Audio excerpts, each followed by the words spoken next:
അപ്പോൾ ഇന്നൊരു പഫ്സ് ഉണ്ടാക്കലാണ് നമ്മുടെ മെയിൻ പരിപാടി. ബേക്കറിയിലൊക്കെ വാങ്ങി കഴിച്ചിട്ടുണ്ടെങ്കിലും വീട്ടിൽ ഞാൻ ഇത് ആദ്യമായിട്ടാണ് പഫ്സ് ഉണ്ടാക്കാൻ വേണ്ടി പോകുന്നത്. ഫ്ലോപ്പായി പോകരുതെന്ന പ്രാർത്ഥനയോടുകൂടെ ഞാൻ തുടങ്ങുകയാണ്.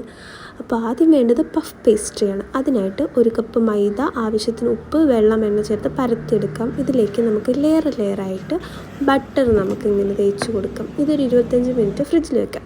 അത് കഴിഞ്ഞ് വീണ്ടും ഈ മാവെടുത്ത് നമുക്കൊന്ന് പരത്തി നേരത്തെ ചെയ്തതുപോലെ നമുക്ക് ബട്ടർ ലെയറായിട്ട് തേച്ച് കൊടുക്കാം. എന്നിട്ടൊരു 30 മിനിറ്റ്സ് നമുക്കിത് ഫ്രീസ് ചെയ്യാം. അപ്പോഴേക്കും നമുക്കിതിൻ്റെ മസാല റെഡിയാക്കാം. അതിനായിട്ട് ചൂടെണ്ണയിലേക്ക് ജീരകം, കറിവേപ്പില, ഉള്ളി, പച്ചമുളക്, ജിഞ്ചർ ഗാർലിക് പേസ്റ്റ്, പൊടികളായ മഞ്ഞൾപ്പൊടി, മുളക് പൊടി, ഗരം മസാല ചേർത്ത് നമുക്ക് വഴറ്റിയെടുക്കാം. ഇതിലേക്ക് ആവശ്യത്തിന് കെച്ചപ്പും കുറച്ച് സ്പ്രിംഗ് ഓണിയനും കൂടെ നമുക്ക് ആഡ് ചെയ്ത് കൊടുക്കാം. അപ്പോൾ നമ്മുടെ മസാല റെഡി ആയിട്ടുണ്ട്. ഇനി നമുക്ക് ഫ്രീസ് ചെയ്ത് വെച്ചേക്കുന്ന പഫ് പേസ്ട്രി ഒന്ന് പരത്തി ഇതുപോലെ ഷേപ്പിൽ കട്ട് ചെയ്ത് കൊടുക്കാം. അതിനുശേഷം തയ്യാറാക്കി മാറ്റി വെച്ചിരിക്കുന്ന മസാല ചേർക്കാം. ഇതിലേക്ക് മുട്ട കൂടെ വെച്ച് കൊടുക്കാം. അതിനുശേഷം 4 സൈഡും നമുക്കിങ്ങനെ ജോയിൻ ചെയ്ത് കൊടുക്കാം. ഇതിലേക്ക് നമുക്ക് എഗ് വാഷ് കൂടെ ചെയ്യണം. എന്നാൽ മാത്രമേ നമ്മുടെ പപ്സ് നല്ല ക്രിസ്പി ആയിട്ട് വരുന്നുള്ളൂ. ഇത് നമുക്കൊരു 180 ഡിഗ്രി സെൽഷ്യസിൽ 35 മിനിറ്റ് ബേക്ക് ചെയ്യാം.